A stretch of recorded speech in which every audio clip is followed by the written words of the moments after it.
पथ श्री साई चरित्र अध्याय 23। योग और प्याज सामा की सर्पदंश से मुक्ति विसूचिका हैजा निवारणार्थ नियमों का उल्लंघन गुरु भक्ति की कठिन परीक्षा प्रस्तावना। वस्तुतः मनुष्य त्रिगुणामय 3 गुण अर्थात सत्व रज तम है तथा माया के प्रभाव से ही उसे ऐसा भासित होने लगता है कि मैं शरीर हूँ। दैहिक बुद्धि के आवरण के कारण ही वह ऐसी धारणा बना लेता है कि मैं ही कर्ता और उपभोग करने वाला हूँ और इस प्रकार वह अपने को अनेक कष्टों में स्वयं फंसा लेता है। फिर उससे छुटकारे का कोई मार्ग नहीं सूझता। मुक्ति का एकमात्र उपाय है गुरु के श्री चरणों में अचल प्रेम और भक्ति। सबसे महान अभिनयकर्ता भगवान साई ने भक्तों को पूर्ण आनंद पहुंचाकर उन्हें निज स्वरूप में परिवर्तित कर लिया है। उपयुक्त कारणों से हम साई बाबा को ईश्वर का ही अवतार मानते हैं, परंतु वे सदा यही कहा करते हैं कि मैं तो ईश्वर का दास हूँ। अवतार होते हुए भी मनुष्य को किस प्रकार आचरण करना चाहिए तथा अपने वर्ण के कर्तव्यों को किस प्रकार निभाना चाहिए, इसका उदाहरण उन्होंने लोगों के समक्ष प्रस्तुत किया। जो सब जड़ और चेतन पदार्थों में ईश्वर के दर्शन करता हो उसको विनयशीलता ही उपयुक्त थी। उन्होंने किसी की उपेक्षा या अनादर नहीं किया। वे सब प्राणियों में भगवत दर्शन करते थे। उन्होंने कभी नहीं कहा कि मैं अनल हक सोहम हूँ। वे सदा यही कहते थे कि मैं तो यादे हक दासोहम हूँ। अल्लाह मालिक सदा उनके ओठों पर था। हम अन्य संतों से परिचित नहीं हैं और न हमें यही ज्ञात है कि वे किस प्रकार आचरण किया करते हैं अथवा उनकी दिनचर्या इत्यादि क्या है। इस कृपा से केवल हमें इतना ही ज्ञात है कि वे अज्ञान और बुद्ध जीवों के निमित्त स्वयं अवतीर्ण होते हैं। शुभ कर्मों के परिणाम स्वरूप ही हमें संतों की कथाएं और लीलाएं श्रवण करने की इच्छा उत्पन्न होती है, अन्यथा नहीं। अब हम मुख्य कथा पर आते हैं। योग और प्याज। एक समय कोई एक योगाभ्यासी नाना साहेब चंदोरकर के साथ शिरडी आया। उसने पतंजलि योग सूत्र तथा योग शास्त्र के अन्य ग्रंथों का विशेष अध्ययन किया था, परंतु वह व्यवहारिक अनुभव से वंचित था। मन एकाग्र न हो सकने के कारण वह थोड़े समय के लिए भी समाधि न लगा सकता था। यदि साईं बाबा की कृपा प्राप्त हो जाए तो उनसे अधिक समय तक समाधि अवस्था प्राप्त करने की विधि ज्ञात हो जाएगी। इस विचार से वह शिरडी आया और जब मस्जिद में पहुंचा तो साईं बाबा को प्याज सहित रोटी खाते देख उसे ऐसा विचार आया कि यह कच्ची प्याज सहित सूखी रोटी खाने वाला व्यक्ति मेरी कठिनाइयों को किस प्रकार हल कर सकेगा। साईं बाबा अंतर्ज्ञान से उसका विचार जानकर तुरंत नाना साहेब से बोले कि ओ नाना, जिसमें प्याज हजम करने की शक्ति है उसको ही उसे खाना चाहिए, अन्य को नहीं। इन शब्दों से अत्यंत विस्मित होकर योगी ने साईं चरणों में पूर्ण आत्मसमर्पण कर दिया। शुद्ध और निष्कपट भाव से अपनी कठिनाइयाँ बाबा के समक्ष प्रस्तुत करके उनसे उनका हल प्राप्त किया और इस प्रकार संतुष्ट और सुखी होकर बाबा के दर्शन और उदी लेकर वह शिरडी से चला गया। सामा की सर्पदंश से मुक्ति।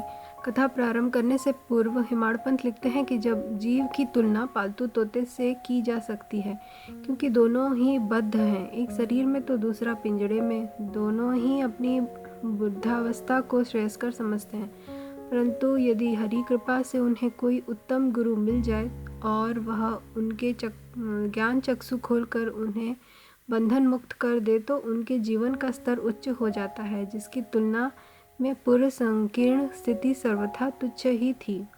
गत अध्याय में किस प्रकार श्री मिरिकर पर आने वाले संकट की पूर्व सूचना देकर उन्हें उससे बचाया गया, इसका वर्णन किया जा चुका है। पाठक वृंद अब उसी प्रकार की एक और कथा श्रवण करें। एक बार श्यामा को विषधर सर्प ने उसके हाथ की उंगली में डस लिया। समस्त शरीर में विष का प्रसार होने के कारण वे अत्यंत कष्ट का अनुभव करके क्रंदन करने लगे कि अब मेरा अंतकाल समीप आ गया है। उनके इष्ट मित्र उन्हें भगवान विठोबा के पास ले जाना चाहते थे, जहाँ इस प्रकार की समस्त पीड़ाओं की योग्य चिकित्सा होती है, परंतु सामा मस्जिद की ओर ही दौड़ा अपने विठोबा श्री साईं बाबा के पास। जब बाबा ने उन्हें दूर से आते देखा तो वे झिड़कने और गाली देने लगे। वे क्रोधित होकर बोले, अरे वो नादान कृतघ्न बमन, ऊपर मत चढ़, सावधान, यदि ऐसा किया तो। और फिर गर्जना करते हुए बोले, हट, दूर हट, नीचे उतर। श्री साईं बाबा को इस प्रकार अत्यंत क्रोधित देख सामा उलझन में पड़ गया और निराश होकर सोचने लगा कि केवल मस्जिद ही तो मेरा घर है और साईं बाबा मात्र असहायों के आश्रयदाता हैं, और जब वे ही इस प्रकार मुझे यहाँ से भगा रहे हैं तो अब किसकी शरण में जाऊँ। उसने अपने जीवन की आस ही छोड़ दी और वहीं शांतिपूर्वक बैठ गया। थोड़े समय के पश्चात जब बाबा पूर्ववत शांत हुए तो शमा ऊपर आकर उनके समीप बैठ गया। तब बाबा बोले, डरो नहीं, तिल मात्र भी चिंता मत करो, दयालु फकीर तुम्हारी अवश्य रक्षा करेगा। घर जाकर शांति से बैठो और बाहर न निकलो। मुझ पर विश्वास कर निर्भय होकर चिंता त्याग दो। उन्हें घर भिजवाने के पश्चात ही पीछे से बाबा ने तात्या पाटिल और काका साहेब दीक्षित के द्वारा यह कहला भेजा कि वह इच्छानुसार भोजन करे, घर में टहलते रहें, लेटे नहीं और न शयन करें। कहने की आवश्यकता नहीं कि आदेशों का अक्षरशः पालन किया गया और थोड़े समय में ही वे पूर्ण स्वस्थ हो गए। इस विषय में केवल यही बात स्मरण योग्य है कि बाबा के शब्द हट, दूर हट, नीचे उतर शमा के लक्ष्य करके नहीं कहे गए थे, जैसा कि ऊपर से प्रतीत होता है, वरन उस सांप और उसके विष के लिए ही यह आज्ञा थी, अर्थात शमा के शरीर में विष न फैलने की आज्ञा थी। अन्य मंत्र शास्त्रों के विशेषज्ञों की तरह बाबा ने किसी मंत्र या मंत्रोक्त चावल या जल आदि का प्रयोग नहीं किया। इस कथा और इसी प्रकार की अन्य कथाओं को सुनकर साईं बाबा के चरणों में यह दृढ़ विश्वास हो जाएगा कि यदि मायायुक्त संसार को पार करना हो तो केवल श्री साईं चरणों का हृदय में ध्यान करो। हैजा महामारी विसूचिका। एक बार शिरडी विसूचिका के प्रकोप से दहल उठी और ग्रामवासी भयभीत हो गए। उनका पारस्परिक संपर्क अन्य गाँव के लोगों से प्राय समाप्त सा हो गया। तब गांव के पंचों ने एकत्रित होकर 2 आदेश प्रसारित किए। प्रथम, लकड़ी की एक भी गाड़ी गांव में न आने दी जाए। द्वितीय, कोई भी बकरे की बलि न दे। इन आदेशों का उल्लंघन करने वाले को मुखिया और पंचों द्वारा दंड दिया जाएगा। बाबा तो जानते ही थे कि यह सब केवल अंधविश्वास ही है और इसी कारण उन्होंने इन हैजा के आदेशों की कोई चिंता न की। जब ये आदेश लागू थे तभी एक लकड़ी की गाड़ी गांव में आई। सबको ज्ञात था कि गांव में लकड़ी का अधिक अभाव है, फिर भी लोग उस गाड़ी वाले को भगाने लगे। यह समाचार कहीं बाबा के पास तक पहुंच गया। तब वे स्वयं वहां आए और गाड़ी वाले से गाड़ी मस्जिद में ले चलने को कहा। बाबा के विरुद्ध कोई चूर चपाट तक भी न कर सका। यथार्थ में यही धुनी के लिए लकड़ियों की अत्यंत आवश्यकता थी और इसलिए उन्होंने वह गाड़ी मोल ले ली। एक महान अग्निहोत्री की तरह उन्होंने जीवन भर धुनी का चैतन्य रखा। बाबा की धुनी दिन रात प्रज्वलित होती रहती थी और इसलिए वे लकड़ियां एकत्रित कर रहते थे। बाबा का घर अर्थात मस्जिद सबके लिए सदैव खुली थी।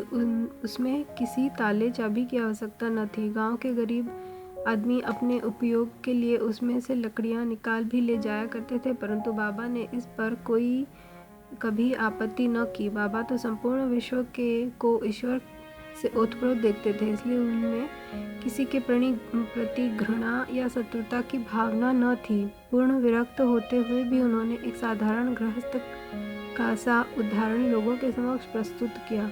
गुरु भक्ति की कठिन परीक्षा। अब देखिए दूसरे आदेश की भी बाबा ने क्या दुर्दशा की। वह आदेश लागू रहते समय कोई मस्जिद में एक बकरा बलि देने को लाया। वह अत्यंत दुर्बल, बूढ़ा और मरने ही वाला था।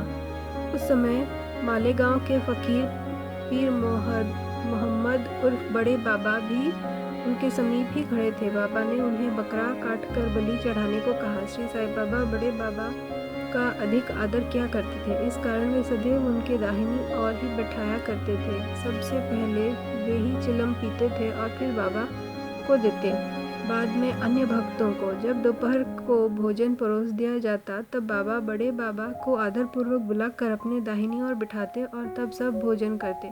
बाबा के पास जो दक्षिणा एकत्रित होती उसमें से वे 50 रुपये प्रतिदिन बड़े बाबा को दे दिया करते थे। जब वे लौटते तो बाबा भी उनके साथ 100 कदम तक जाया करते थे।